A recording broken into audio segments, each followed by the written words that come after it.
피곤하죠, 그죠? 졸음과 육신의 그 피곤함을 뒤로 하고 이겨내고 십자가 앞에 주님 앞에 나오신 우리 성도님들 가운데 성도님들에게 하나님의 그 한량없는 은혜 또 하나님 주시는 귀한 복을 체험받는 귀한 시간이 되길 주님의 이름으로 소망하고 또 축복합니다. 어제 우리가 성찬에 대한 부분, 애찬에 대한 부분을 나눴잖아요. 그래서 마지막에 바울은 한마디로 기다려라 라고 이렇게 정의를 했다면 우리는 다가가라 이렇게 말씀을 드렸는데, 오늘 우리가 읽은 이 12장 고린도전서 12장의 말씀은 신앙생활에서 오래 하신 분들, 새신자가 아니라 초신자가 아니라 오래 하신 분들은 친숙하게 들려오지만 또 동시에 오해를 갖게 되는 이 성령의 은사에 대한 말씀이에요.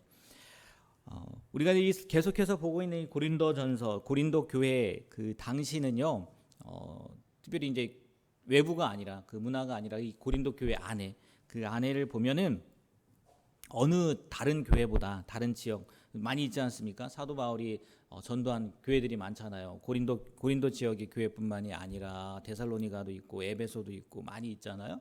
그 지역들에 비교해 보면 성령의 은사가 굉장히 넘쳐나는 곳이었다는 거예요. 이 고린도 교회는 알 수 없는, 오늘 말씀도 계속 나오잖아요. 어떤 사람에게는 능력 행함을, 어떤 사람에게는 예언함을, 그리고 방언하고 또 죽어가는 사람을 고치는 그런 신유의 은사도 마찬가지고.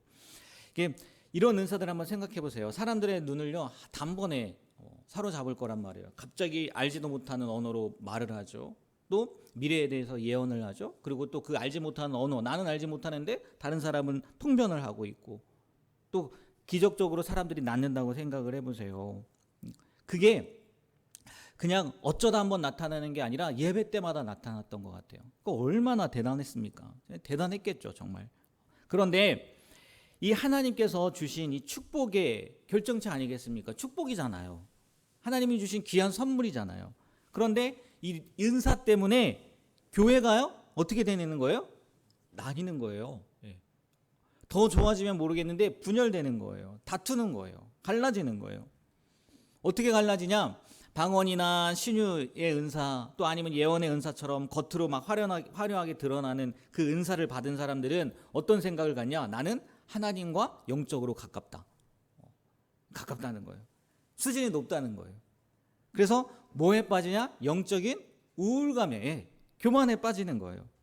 그래, 혼자 그렇게 생각하면 좋은데 그걸 가지고 또 어떻게 생각하는 거예요? 그런 은사가 보이지 않는, 흔히 말하는 우리 교회 청소를 하신다거나 아니면 남몰래 뒤에서 섬긴다거나 보이지 않는 그런 은사를 가지고 섬기는 사람들을 뭐라고 얘기하는 거예요? 저 사람들은 하나님과 가깝지 않아. 저 사람들은 정말 무시한 거죠. 무시하는 거예요. 그냥 혼자 교만에 빠졌으면 그나마 나은데 그런 은사가, 자기와 같은 은사가 없는 사람들을 무시하고 그랬단 말이에요. 얼마나 꼴불견이겠어요. 근데 반대로요, 그런 은사가 없는 평범한, 다른 사람의 눈에 보기에도 평범한 사람들은요 또 뭐에 빠질까요? 열등감에 빠지는 거예요. 나는 저런 은사가 없다고. 열등감은 그래도 혼자만 그러는 거잖아요. 근데 거기에서 멈추는 게 아니라 그 열등감 때문에 이제 뭐가 생기냐? 그 안에 시기가 생기는 거예요. 질투가 생기는 거예요. 불평하는 거예요. 원망하는 거예요. 그 사람들뿐만이 아니라 그 불평과 원망이 또 누구에게까지 나가겠습니까? 하나님에게까지 가는 거예요. 교회를 세우라고 주신 은사가 도리어 형제의 가슴을 찌르는 흉기가 되고 하나님을 원망하는 도구가 되어버렸단 말이에요. 그러니까 사도 바울이 그 얘기를 듣고 이 고린도 교회가 정말 은사도 많았지만 문제도 어마어마하게 많았던 것 같아요. 어마어마하게. 그래서 그 성도들에게, 고린도 교회 성도들에게 뭐라고 얘기하냐? 오늘 4절에서도 그렇고 5절에서도 그렇고 11절에서도 그렇고 계속 얘기하는 건 뭐냐면, 은사는 여러 가지지만 그걸 주신 분은 한 분이라는 거예요. 다 누굴 통해서 왔다는 거예요? 성령을 통해서 왔다는 거예요. 직분도 마찬가지라는 거예요. 직분도 다 많단 말이에요. 근데 그가 누가 주신 거예요? 하나님이, 성령님이, 예수님이 주신 직분이란 말이에요. 성령님의 뜻대로, 하나님의 뜻대로 각 사람들에게 나눠주신 거라는 거죠. 그 나눠주신 주권은 누구에게만 있는 거예요? 하나님에게만 있다는 거죠. 어떻게 피조물이, 그것을 받은 존재가 그 은사를 받은 존재가 그 선물을 가지고, 은사 말 그대로 선물이잖아요. 선물을 가지고 계급을 나누고, 어떤 사람은 교만하고 어떤 사람은 열등감에 빠지고 원망하고 불평하고 그러냐, 지금 꾸짖고 있다는 거예요. 이 말씀을 보면서 조금은 다르지만, 여러분 출애굽기에 보면은 모세를 부르시는 장면이 나오잖아요. 하나님께서 이 모세가 광야에서 40년 동안 그 목동의 삶을 살고 있을 때 80세가 되었을 때 부르잖아요. 호렙산 떨기나무 가운데에서. 근데요, 모세가요 하나님 앞에 뭐라고 얘기합니까? 부를 때, 나는 말을 못하는 자입니다. 나는 입이 뻣뻣하고 둔해요. 혀가 둔한 자예요. 그리고 보낼 만한 자 보내라고, 나 안 간다고, 보낼 만한 자 보내라고 이렇게 이야기하지 않습니까? 지금 모세가 가지 못한다는 이유가 뭐예요? 자기는 말을 못하고 특별한 능력이 없고 그랬다는 거예요. 그래서 하나님의 부르심을 거부한 거잖아요. 근데요, 하나님께서 모세에게 원한 게 말솜씨예요? 특별한 능력이에요? 아니란 말이에요. 하나님께서요, 그런 모세에게 뭐라고 말씀하셨냐면, 내가 너와 함께 하겠다. 너에게 필요한 건 재능이 아니라는 거예요. 말솜씨가 아니라는 거예요. 능력이 아니라는 거예요. 뭐냐? 말씀대로 순종하라는 거잖아요. 사실요, 모세도요, 이 말이 어눌해요, 내 능력이 없어요 라고 얘기했지만, 핑계댔지만, 그 마음 가운데는 어떤 마음이 있었던 거예요? 애굽으로 가고 싶지 않은 불신앙이 있었던 거예요. 불신앙. 또 과거의 상처 때문에, 그렇잖아요. 애굽에서 자기 힘으로 뭘 해보려고 했는데 안 됐었잖아요. 그것 때문에 안 가려고 했던 거란 말이에요. 우리도 마찬가지라는 거예요. 교회 안에서요, 주일학교 교사로, 찬양대로, 혹은 이름 없는 자리, 보이지 않는 자리에서 헌신할 때요, 남들이 가진 그 돋보이는 그 재능, 화려한 능력, 그런 것들을 보면서요, 스스로 깎아내리면서요, 숨는단 말이에요. 나는 저분처럼 말을 못하니까, 나는 능력이 없으니까 보낼 만한 자를 보내야 되는 거 아닙니까? 모세처럼요, 뒷걸음질 친다는 거예요. 반대로요, 내가 가진 그 작은 그 능력, 은사, 남들보다 조금 뛰어나 보이는 것, 그걸 가지고요, 은근히 남을 깎아내리기도 하고요, 하늘 높은 줄 모르고요, 교만에 빠지기도 한단 말이에요. 여러분, 남의 은사를 끝없이 부러워하고 견눈질하고 내게 주신 고유한 은사, 은혜, 그걸 하찮게 여기는 이 비교의 마음이요, 결국은요, 뭘로 인도하냐? 불순종으로 인도한다는 거예요. 불신앙으로 인도한다는 거예요. 하나님의 주권을 인정하지 않고 정면으로 하나님의 그 주권을 무시하고 교만에 빠지기도 하고, 또 이 모세처럼요, 뭐에 빠지기도 하는 거예요? 열등감에 빠지기도 하는 거예요. 근데 그게 결국은 뭐가 온다고요? 불신앙이 온다는 거예요. 믿지 않으면 온다는 거예요. 여러분, 하나님께서 우리 각 사람에게요, 똑같은 모양, 똑같은 크기의 은사를요, 획일적으로 주시지 않으세요. 그 이유는요, 분명해요. 오늘 말씀에도요, 7절에요, 사도 바울이요, 이렇게 얘기를 해요. 왜 다 다르게 주셨냐? 각 사람에게 왜 은사를 주셨냐? 7절 말씀 다 같이 한번 읽어볼까요?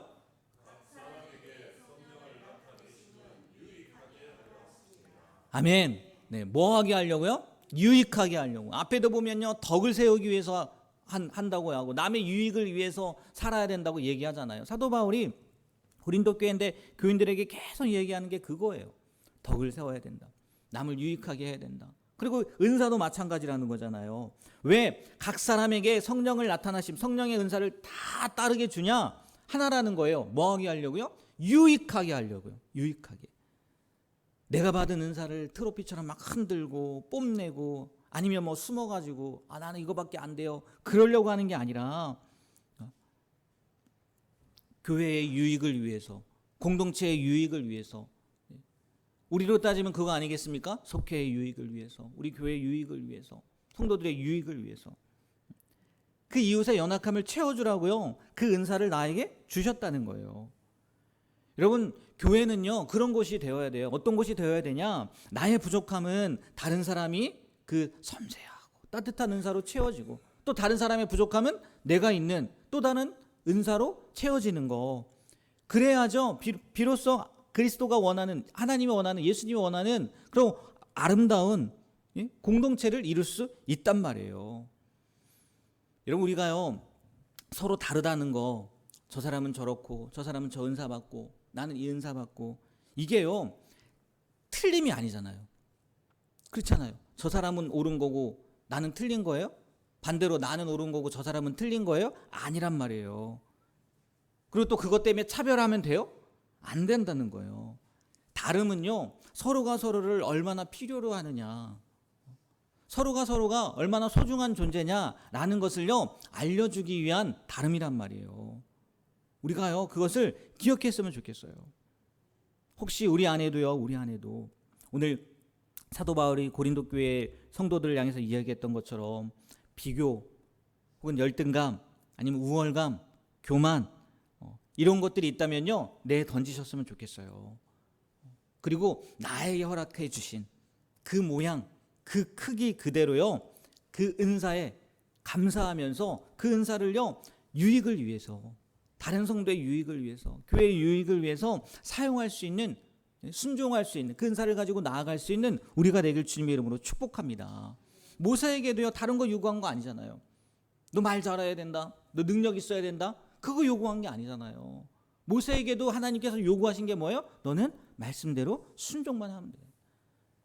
내가 너와 함께 할 거니까 너는 그냥 내가 하자는 대로, 내가 원하는 대로 순종하면 돼. 그 모습을 하나님께서 기뻐하신다는 거죠.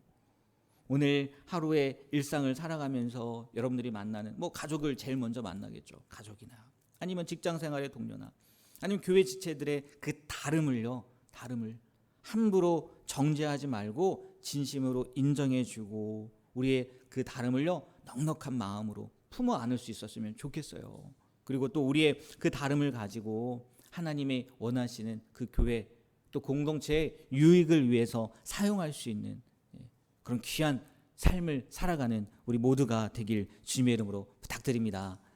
기도하겠습니다. 우리를 홀로 세상에 버려두지 않으시고 한 성령 안에서 각 사람에게 가장 필요한 은사를 선물로 주신 하나님 감사합니다. 오늘 말씀처럼 우리가 남의 재능을 보며 열등감에 빠지거나 혹은 내가 가진 그 은사를 통해 우월함, 교만에 빠지는 어리석음을 범하지 않게 하여 주시옵소서.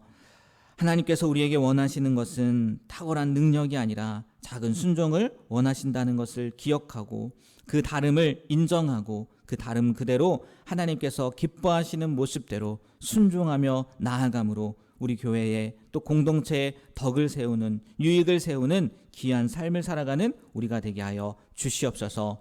분열되지 않게 하여 주시고 또 정죄하지 않게 하시고 또 열등감에 빠지지 않을 수 있는 우리가 되길 소망합니다. 오늘 말씀이 우리에게 주신 말씀이라는 것을 기억하고 또 하나님 앞에 온전히 순종하는 모습으로 나아가는 우리 모두가 되길 간절히 소망하며 예수님의 이름으로 축복하며 기도합니다. 아멘.